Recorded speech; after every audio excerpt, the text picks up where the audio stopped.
How does it feel, Wayne, to stand on the very stones that ran with your parents' blood? Do you feel sad, full of rage? Or does that outfit help bury your feelings, hiding your true self? Oh, you are a truly extraordinary specimen. I look forward to breaking you.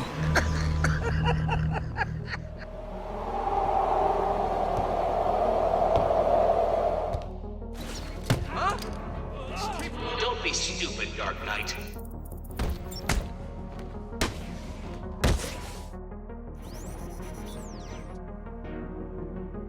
There's always an expectation for a sequel to be bigger and better than its predecessor, to rise above its shadow and recapture the player's initial feeling of amazement. Undertaking such a task can be daunting, and not every developer manages to meet this overwhelming expectation. However, when they do succeed, their game secures a spot in gaming history. The arm bones detached from the shoulder bone, the rib bones cut loose from the backbone, the leg bone was lying on the hip bone, them bones, and even resurrected psychopathic bones.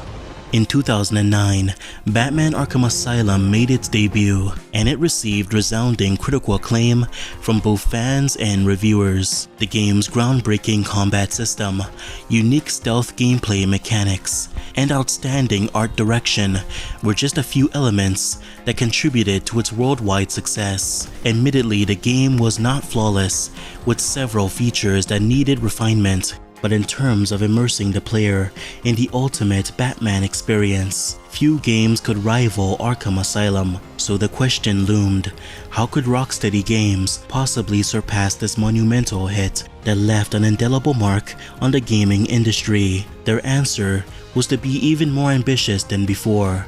While maintaining their systematic and meticulous approach to game design, they aimed to create a vast open world, but also handcraft every aspect of the player's experience. Their ambitious efforts paid off, as Batman Arkham City not only garnered widespread critical acclaim, but also outsold its predecessor, solidifying its place as one of the greatest video games of all time. So how did Rocksteady manage to craft this extraordinary experience and establish Arkham City as a seminal work of the 2010s? Grab a seat, a refreshing drink like Sunny D, and let's begin.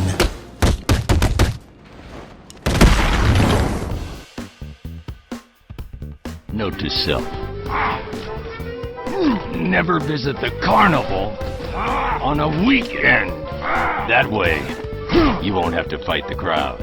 The inception of Arkham City's development can be traced back to the final stages of Arkham Asylum's creation. The immensely talented creative team behind the asylum knew they had a major hit on their hands, and with that in mind, embarked on laying the groundwork for their next title, including crafting the initial storyline, creating concept art, and brainstorming innovative ways to expand the game's overall scale. Recognizing that they needed to outdo their previous game, the developers hatched a daring plan: take the game out of the claustrophobic confines of the asylum and thrust players into the sprawling expanse of Gotham City. This bold move promised players a deeper immersion into the fantasy of being Batman.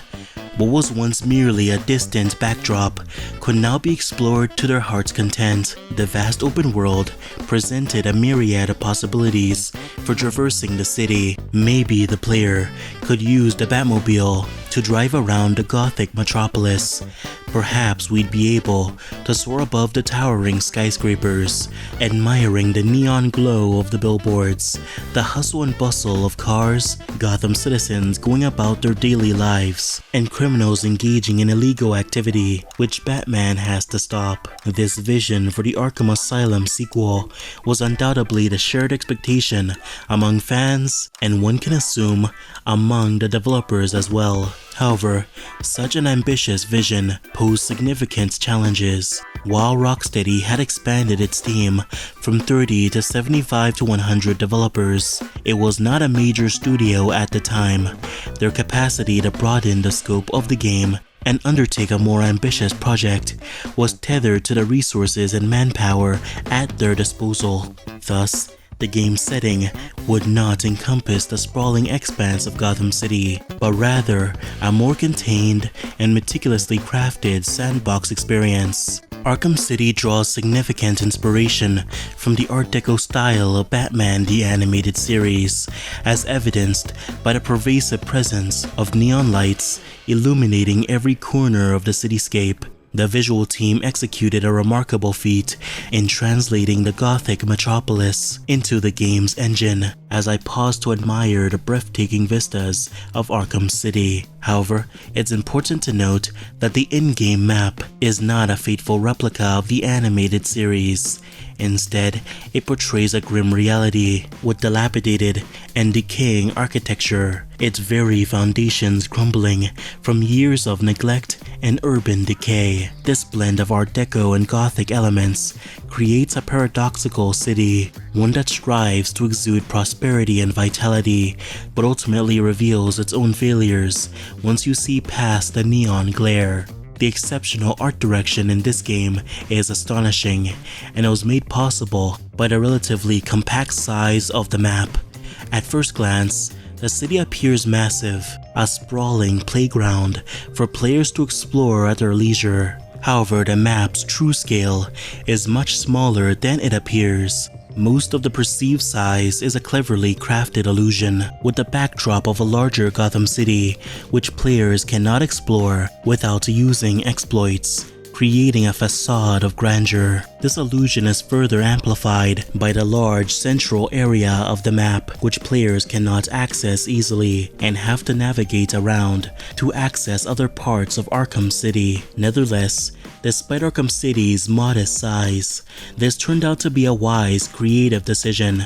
Rocksteady's decision to not set the game in the larger Gotham area allowed for a more curated experience in terms of detail and world events. The map was not a sprawling open world, but a meticulously crafted sandbox teeming with intricate details. This design choice made it possible for the city to feel organic, with players easily recognizing landmarks at a glance. Just like how Arkham Asylum segmented the locale into distinct wings, each with its own unique aesthetic, Arkham City was divided into several districts, each with its own architecture, atmosphere, and prominent landmarks. Landmarks like Wonder Tower, the Grand Cathedral, Joker's Steel Mill, the GCPD headquarters, the museum, and Poison Ivy's lair, guiding the player through the map.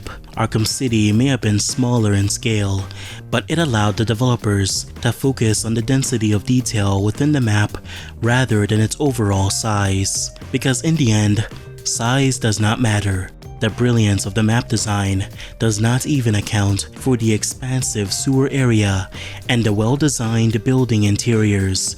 This richly detailed map also offered a plethora of side content for players to engage in, from collecting Riddler trophies through elaborate puzzles to eavesdropping on goon dialogue that provide lore and world-building details, making the world feel lived in and genuine. Now, down there, it's all kinds of hot. Last guy we lowered down there, he started melting before he even touched the hot stuff. Unfortunately, the emphasis on a tighter and denser map packed with detail meant that the Batmobile could not be incorporated, as the map was too small and the roads too narrow and damaged to accommodate it. Due to this, gliding and grappling became the primary means of transportation. While gliding was present in Arkham Asylum, it felt more integral in Arkham City thanks to improvements that allowed players to dive bomb for extra altitude and use a grapnel boost to maintain momentum, allowing for some pretty cool maneuvers. Some of the very earliest concept arts for Arkham City largely leaned into the fantasy elements of the location. Gotham appears like an otherworldly fantasy of a city, an Art Deco metropolis of large statues, pristine architecture, and a golden hue that radiates every street corner. The city appears more like a wonderland of art and ambition than a city collapsing from corruption. But perhaps that's the point. Its grandiosity is simply a facade to conceal its decaying society. One interesting detail about the art is the presence of the Batmobile near Batman. Now, as mentioned before, the vehicle was ultimately not included due to the narrow streets of Arkham City, but the art does indicate that it may have been considered early in development, and based on the larger scale of the roads within the art, implementation of the Batmobile would not have been a major problem to overcome. This grandiose approach to Arkham is unique, but later illustrations began to embrace the depravity and hopelessness of the location. In these pieces of concept art, Arkham City looks like something you'd see straight out of a dystopian novel. Gotham is covered by a sea of disgusting yellow fog. It's as if this district of Gotham was the industrial epicenter of the city, whose factories slowly enveloped daily life until it became almost unlivable. The buildings in these pieces of artwork don't look like something out of the animated series, but more like something you'd see in Gotham by Gaslight, as if the city's architects abandoned all hope of updating the infrastructure to something more modern. The only thing that keeps Batman and the city's inhabitants from disappearing into the void are the skyscrapers proliferating the skyline and the blinding lights emitted from Wonder Tower, the blimps that loom over the structures, and the pillars of flame shooting outward from factory-like piping. Gotham seems almost hopeless, a city whose lavish history is now buried under decades of filth and pollution. Hell on Earth would be an understatement in describing its lost and depraved state. All these foreboding depictions of Arkham City represent varying interpretations on how a society of criminals would look like, and they are equally valid. However, in the end, they embrace the Art Deco metropolis of lights and Gothic architecture. However, despite how great Arkham City is, unfortunately many areas were cut from the final experience, or changed due to either time constraints or the changing of vision. In the final game, this particular area of the museum remains, but its aesthetic is a stark departure from its original concept art. The museum depicted in the early concept arts exudes an eerie and neglected atmosphere. It's evident that no one has inhabited this place for years, and every nook and cranny bears the scars of aging and abandonment. What was once intended as a memorial or time capsule for days long past has now become a relic of decay, a vessel of history swallowed up by the passage of time. The imposing statue of a mammoth within this structure only adds to the unsettling ambience. Within this historical mausoleum, a chilling sight awaits. Victor Zsasz, seemingly trapped within a display case. It's a curious juxtaposition, a personification of evil, exchanged one prison for another. Zsasz, a man so merciless and reprehensible that he cannot be allowed to roam freely in the city of the damned. Does this artwork suggest that Zsasz was originally intended to be within the museum as a villain?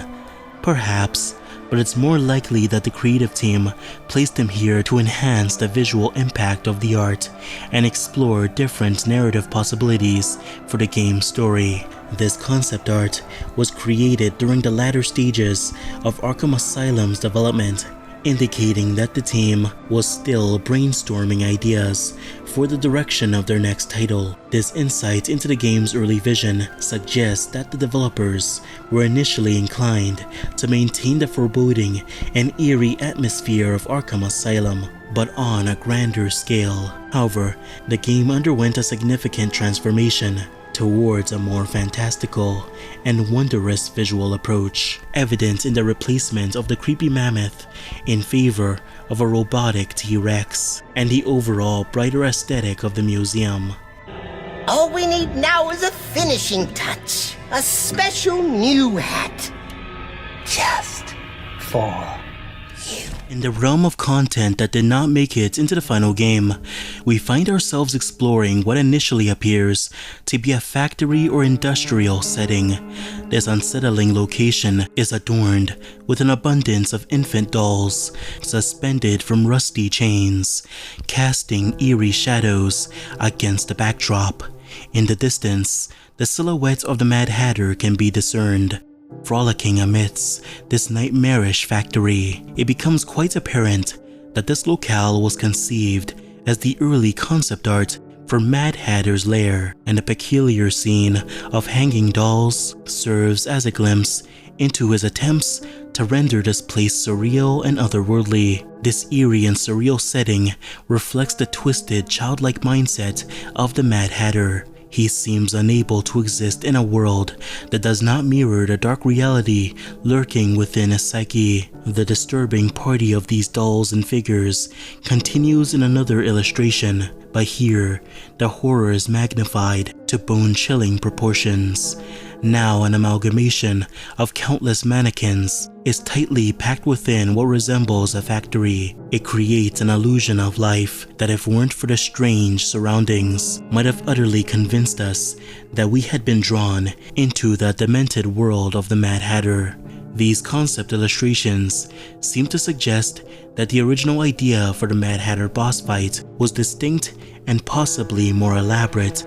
Perhaps Batman's investigations would lead him to this abandoned factory under the influence of the Mad Hatter's hypnotic powers. These mannequins could have sprung to life, compelling Batman to face these eerie imitations of life.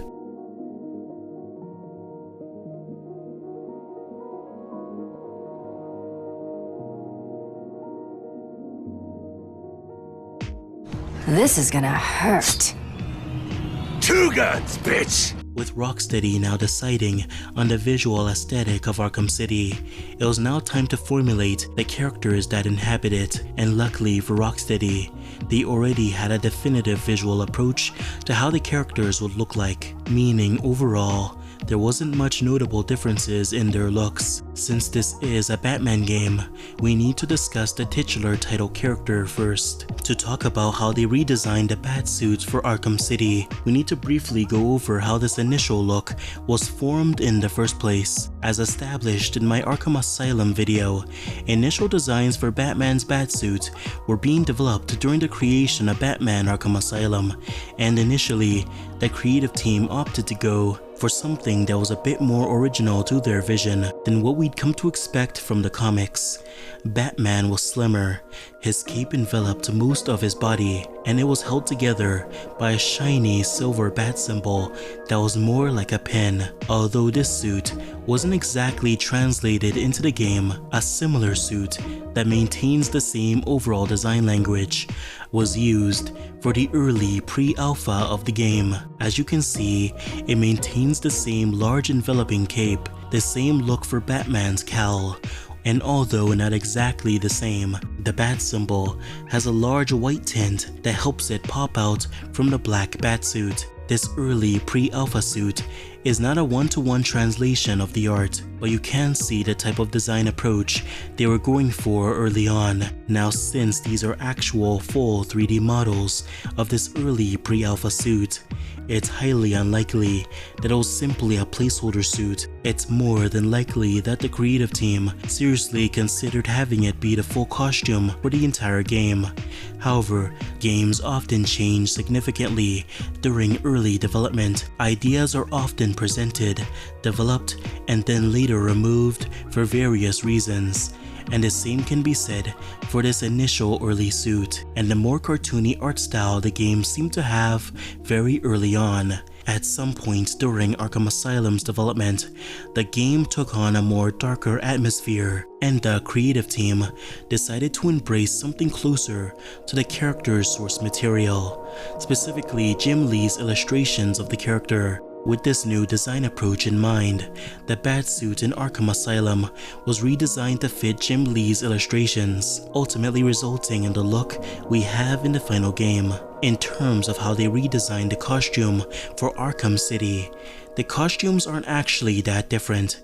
They look nearly identical, with only a few minor differences. Perhaps they refrained from drastically changing the suit because they felt it was unnecessary, and if it isn't broke, then there's no point in fixing it. In terms of early designs for other characters, Two-Face by far has some of the most interesting.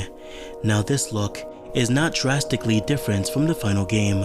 However, Two-Face does now possess a mask that covers the right side of his face, concealing his grotesque injuries from the world. This concept of Two-Face concealing his scars would again be used in Batman Telltale years later, our only indication of how this look would have looked like in the final game. Mr. Freeze also has varying concepts that change the look of his armor, but only slightly. The most interesting concept from the character though is this one, which is a lot darker and gives Mr. Freeze an eerie appearance, perhaps being a result of the game's darker atmosphere very early in development. One additional character that received varying designs in Arkham City was Harley Quinn, who receives a plethora of new and interesting concepts.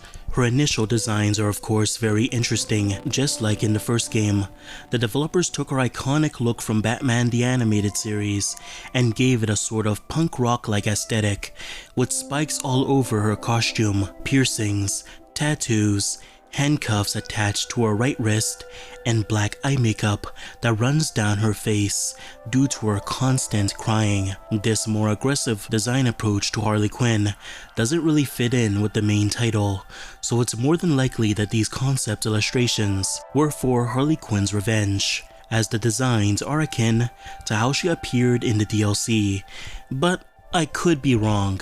There was concepts for other characters, but many of their designs are very similar to the character portraits from Arkham Asylum, so they can't really be classified as Arkham City concept art. There was one character who was present in the game that may have had a larger role early on. This character was of course Nightwing, who's a playable character in the combat and stealth challenge maps. Now what's interesting about Nightwing is that according to the game's credits, he was supposed to be voiced by Quentin Flynn, who is a relatively popular voice actor known for playing a plethora of iconic characters. However, as we all know, Nightwing has zero lines within the actual challenge maps. This may imply that Nightwing's role in the game used to be bigger, perhaps being a part of the main story in some way, or maybe he only spoke in the challenge maps, but that's unlikely based on just how big the voice actor is.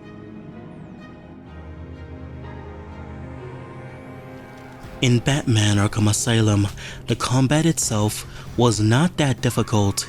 In fact, many would argue that it's very basic and mostly comes down to two buttons, triangle and square, or Y and X for those who play on Xbox. The game does offer you some different options during combat, like the quickfire grapple, a throw, and a cape stun. But let's be honest, those features were pretty useless, and very few players actually used them consistently. The simplicity of Arkham Asylum's combat was a natural consequence of being a brand new system that had never been seen before. When Rocksteady was developing Arkham City, they worked on ways to better chain combos and keep a player's movement going, as unfortunately, some maneuvers in Asylum did slow down the combat a bit. In Asylum, using the grapple awkwardly pulls an enemy towards you, with no real way to chain it into a combo. However, in Arkham City, the quick grapple now allows for Batman to quickly zip towards an enemy and knock them down, a great way to escape a chaotic situation, and blends nicely into the fast-paced combat.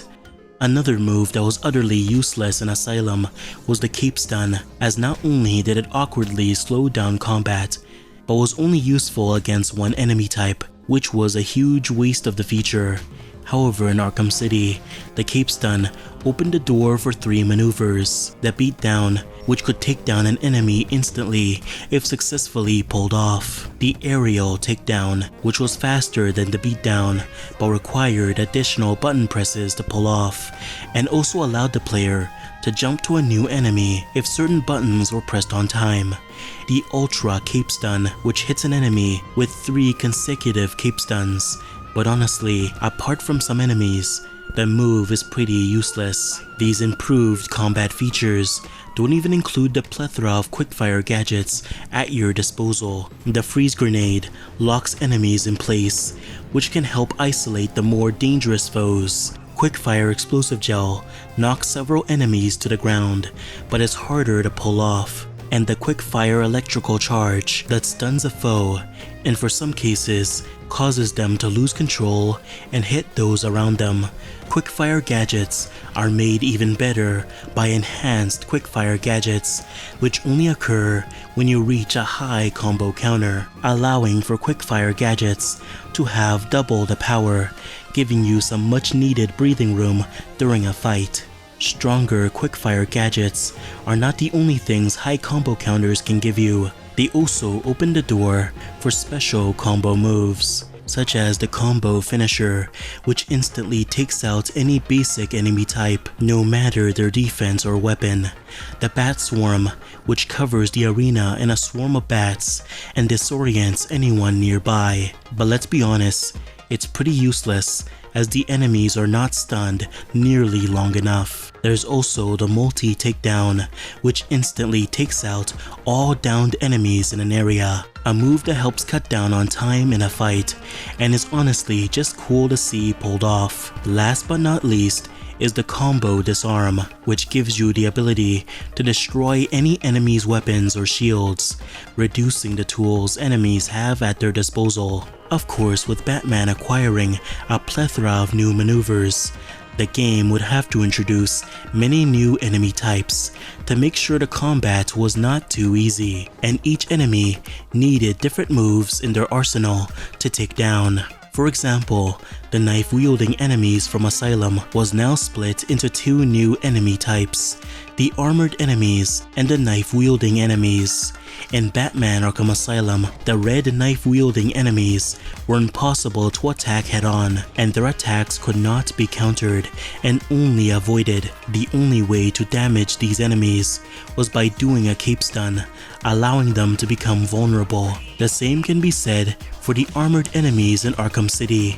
They cannot be attacked head-on and need to be cape stunned, allowing for a longer beatdown, which if not careful, can be interrupted. These enemies are also susceptible to quick-fire electrical blasts, which sends them flying upon contact, a great way to keep them at bay while dealing with other enemies. Just like Asylum, these armored enemies can wield knives. In fact, almost every enemy type can use a knife. Instead of being unavoidable, knives need to be avoided several times, allowing for an automatic takedown if you dodge in time correctly. Returning from Arkham Asylum was the Titan enemies and the stun baton enemies, who pretty much work the same as the last game, but Asylum also introduced an additional enemy type as well, such as the shield enemies, who are invincible from all damage but are susceptible to aerial attacks. Other improvements made to the combat is the quickfire batarang, which can be used within a combo to either knock down enemies or take out an enemy. 3 enemies can also now attack you at the same time, which needs to be countered, adding a bit more variety than before. To ensure that players don't button mash and find additional reward from mastering the combat, the higher your combo goes, the faster Batman becomes, and performing critical strikes not only helps you gain additional points in combat, but also makes combat encounters go by more quickly. For all the people who say free flow is just a button mashing minigame, I dare you to go through the highest level challenge maps and let's see just how far you go, especially with the plethora of different enemies that require different strategies. The combination of additional moves, the varying enemy types, quickfire gadgets, the long combo meter, and critical strikes cemented the free flow combat system as the greatest melee combat system in gaming history, which only a few titles have been able to come close to matching. In terms of how they improved the stealth, it's almost identical to how it was in Asylum, as the mechanic was already pretty fleshed out. As a result, the only changes is some additional takedowns and the addition of extra gadgets. which can help give you more options during stealth encounters. Taking a closer look at Arkham City, it's evident that Rocksteady went the extra mile in fine-tuning and enhancing the various gameplay features from Arkham Asylum, demonstrating their dedication to addressing player feedback and refining the overall gaming experience. One notable improvement was made to the cryptographic sequencer, which now featured a completely revamped puzzle minigame that overall was so much better than the matching color minigame from Arkham Asylum. Arkham Asylum, like many games, harbored a trove of unused features that, if they made it into the final game, could have fundamentally transformed the player experience. One notable feature that ended up being cut was a multiplayer mode, which was being considered during the early stages of development. While the exact purpose of this mode remains a mystery, it's reasonable to speculate that it would have found its way within the challenge maps. It's worth noting, however, that the multiplayer mode seemed to be more of an exploration rather than a serious pursuit during Arkham City's development. Another intriguing gameplay feature that emerged during the game's early brainstorming pertained to the ever-useful detective vision. The developers felt that detective vision was too convenient, and they felt players had become too overly reliant on it, distracting from the meticulous art direction of the game. To address this concern, they contemplated introducing a time limit for detective vision, effectively restricting its usage. However, they ultimately abandoned this idea as it seemed somewhat impractical and not entirely cohesive with the game's narrative. Instead, Rocksteady opted for a different approach. They made detective vision intentionally inconvenient in certain situations, discouraging its overuse. This meant introducing enemies capable of jamming it and obscuring the map's UI in the open world. The success of Arkham Asylum set the stage for the triumphant release of Batman Arkham City, bolstered by a brilliant marketing campaign and a fantastic CGI trailer that not only gave players a good idea of the game's premise, but also gave our first glimpse at the villain of the story, Hugo Strange, who seemed to somehow know Batman's identity. All these elements only bolstered excitement for the game, and once it released, the title soared to new heights in terms of reception. It not only surpassed the already high bar set by its predecessor, but also received rapturous acclaim from both fans and critics alike. And with players being treated to an abundance of challenge maps and story DLC, it was clear that players would not get tired of the game anytime soon. However, for those with a keen eye, Arkham City had way more to offer. Cunningly concealed within its intricate map were cryptic Easter eggs, enigmatic hints that pointed towards the next chapter of the series. These subtle clues began to unfurl a mysterious narrative thread, one that would not fully reveal its significance until several years later. The world of the Dark Knight was far from done with its gripping tales, but as they say, that's a story for another day.